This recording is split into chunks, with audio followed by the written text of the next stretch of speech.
Hey guys, Marble Tyler here, and I'm back. We're doing another Sunday Top 10 Halo, and today we're covering the top 8 Covenant enemies in Halo.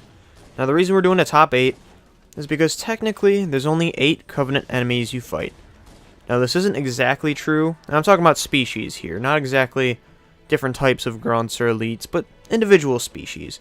And technically there is a 9th one. You do fight the Prophet of Regret in Halo 2, but it's kind of a boss battle, and you don't really do anything there. I mean, you just kind of latch on and punch them to death, or you just keep shooting and shooting. So I'm not really counting that one.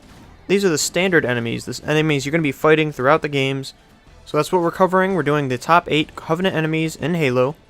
The way we decided this is based on how iconic were they. Were they classic enemies? Were they, just one-off enemies in a couple games or something like that? How fun were they to fight? Were they awesome and engaging and you look forward to seeing one? And were they quality? Were they a good enemy? Were they designed well? Did they fit in the Halo universe? What was the overall feeling? So with that, these are your top 8 Covenant enemies in Halo. Starting with number 8, we have the Engineers. Now, these weren't bad enemies at all, but they weren't designed to fight you. They're not designed to be engaging.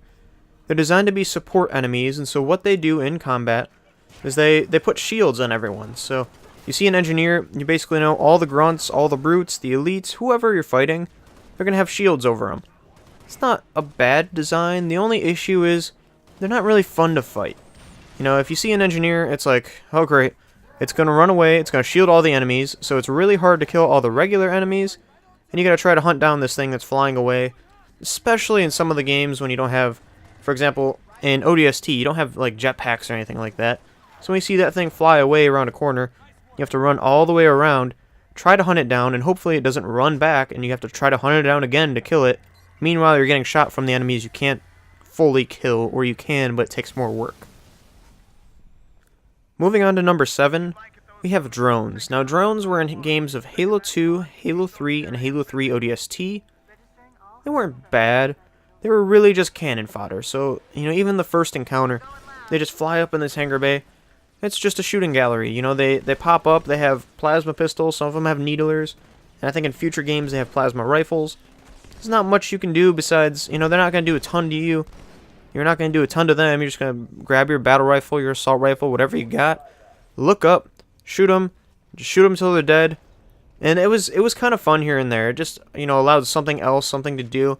You don't really have to look up unless there's a jackal perched anywhere, in any other game. So it's pretty cool, but they don't really do anything special. There's no combat, bonuses to them. And eventually there were some special ones in ODST that got shields, but it just kind of made them even more annoying because they just took more bullets. Honestly, they weren't awful, but they weren't the greatest enemies. After that, we have Skirmishers. Now, Skirmishers were in Halo Reach, and they really just kind of fit the same purpose. They were essentially jackals, but I did separate them because they were a different type of jackals, different species. It is what it is. But they were jackals.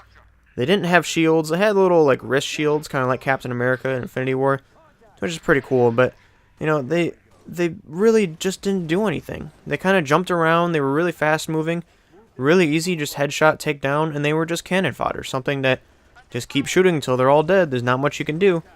They really just kind of replaced drones in Halo Reach. And while I do prefer the Skirmishers, which is why they're one more up on the list, they still didn't offer much variety. They didn't really have many combat benefits with any of the other enemies, so they didn't make it very far on this list. Up to number 5, we have the Brutes. Now, I absolutely love the Brutes, but the Brutes have gone through several redesigns. They don't really know how they're supposed to fight. In Halo 3, they just replaced the elites. They didn't really have much. They kind of got dumbed down, so they just became elites. They had shields. You took down the shields, then you could headshot them. They did have the rage ability, but didn't really, have much. Then there was the Chieftains, which were unique. They were a little bit more different. My personal favorite, though, is going to be the Halo 2 Brutes, because they were just different. The issue with the Brutes is they never really fit in with the rest of the Covenant. I mean, besides the plot point there that they don't fit in, and it starts the Civil War and all this other stuff, they just don't fit in gameplay-wise. It kind of doesn't benefit each other. There's no, interconnecting team play between the enemy side, and they really didn't contribute much, but they were fun to fight. You know, they easily made the top 5 because they're good enemies. They served a purpose. They fit in fairly well, and they just worked well as a good mashup, different type of enemy. For number 4, we have the Jackals. Now keep in mind we're doing entirely species, so this will include Jackals with shields and the dreaded Jackal snipers. Now both of them offer their own gameplay, purposes, and honestly, they both do pretty well. I mean, Jackals are kind of fun to fight because you have to, just pinpoint your shots. If you have an automatic, you don't have a precision weapon, it's just going to take more bullets, and it kind of sucks because you got to get in close, but it adds to the gameplay variety. If you do have a precision weapon, aim for that hand and then pick off that headshot. If you miss the headshot afterwards, then you have to re-aim for the hand. Kind of adds some variety. And of course, the Jackal snipers and the Jackals with carbines up in the trees offers variety because now you're looking out up in the, you have verticality. You're fighting people that are in the trees and they're hiding, and you're looking for that little purple face thing that they're wearing. So it just adds more variety. It just makes it a little more fun, a little more unique. And they're really good enemies. I mean, they're just fun to fight. They're interesting, and they absolutely deserve this number 4 spot. Now, these top 3 were very difficult to pick, but I'm going to go with the Hunters for number 3. The reason is, the Hunters are fantastic tank mini-bosses. Now, they're not mini-bosses in the sake of they have a ton of health and everything. They do fit in with the other enemies, but they're generally on their own. They fight in pairs, and they're really fun like just mini tanks. Now, in various games, there are different ways of fighting them. Obviously, in Halo 1, you have a CE pistol. You can just take it down one shot as long as you line it up. But they did offer a variety. You can't just put bullets into them over and over like every other enemy, and eventually they'll die. You kind of have to maneuver them. They have a heavy melee combat, and then on top of that, they have the giant blasting, fuel rod gun thing that's on their arm. So they're forced to be reckoned with on top of the armor that you have to maneuver and shoot, the little weak points, the orange points. And obviously the best case scenario is you get behind them, you dodge their melee, you blast them in the back. If you have a CE pistol, you're just going to one-shot them. It's fantastic. They're really fun to fight, even though, future games, they kind of got a little obnoxious, especially Halo 5 with their super tanky moves, and they just took tons of bullets, and they can deflect everything.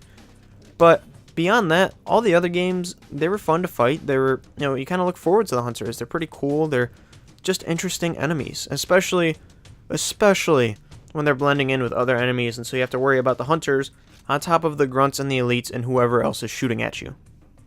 Now for number 2, I went with the Grunts. The Grunts are fantastic enemies, extremely well designed, even from the beginning. They're kind of like these cute little alien things with these giant orange backs, and they're, later determined that those are methane packs. That's how they breathe. But they're funny. They have all kinds of awesome dialogue. Despite the fact that, yes, you are killing aliens, they're funny and they're kind of cute. And you see them running around and everything else, and they run away, and they're screaming down the hallway, and they make all these funny noises and everything else. Later on, you had the Grunt birthday party skull, so you have, every time you shoot them in the head, you have confetti pop out, and you hear children go, yay, and all that great stuff. They're just fantastic enemies. Their lines of dialogue are fantastic. They're funny. They're, kind of naive. They're just a little ridiculous, and it just makes them so much fun. And yes, they are cannon fodder. They're kind of easy to pick off. That's what they're supposed to be. They're the Grunts. You take them out, you're fighting with them as well as a higher force, like an Elite or a Brute. Honestly, just, what more can I say? They're well-designed enemies. If you've played Halo, you know what a Grunt is, and you know how fantastic they are. And, for obvious reasons, that only leaves one more enemy, the Elites. The Elites in the Halo series are designed to be your equal, even though depending on the difficulty you play on, that's not always the case. But generally, when you're playing a game on Heroic or Legendary, you just gotta be tactical. You gotta approach it well, you gotta take out their shields. There's a variety of ways of doing it, but they're designed to be your equal. There's all kinds of different types. They're fantastic, whether you have the high-ranking Energy Sword Elites, the Invisible Elites, you have Jetpack Elites, you have regular standard, or the ones that are standard with higher armor and stuff like that. They're just well-designed, quote-unquote, equals to the Chief. They're equals to the player.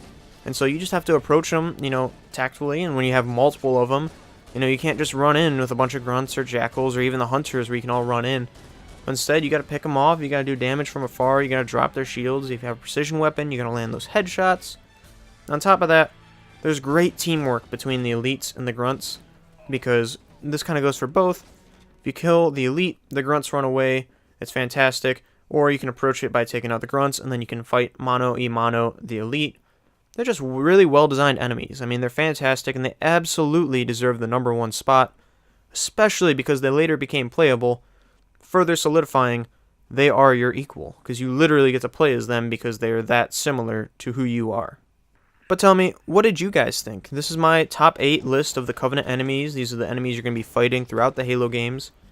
Honestly, it seemed difficult, but not difficult, because there were some obvious choices, and then there's some like more challenging choices, especially the top 5. But these are the ones I chose. Let me know if you agree, if you disagree, if you have a favorite enemy. I did search online, and I'm pretty sure these are all the enemies, but maybe I'm missing one completely, and you want to call me out on it. But otherwise, let me know in the comments what you thought. Go ahead and hit that like and subscribe button. And we do have a new Discord, so if you go over, there's a link in the description. We talk about games. We'll be able to have game nights. I've already played with a couple of subscribers. It's really cool just to be able to play with you guys. So if you want to be a part of that, go ahead. Links in the description. Totally free. You don't have to do anything. Otherwise, I hope to see you guys in the game.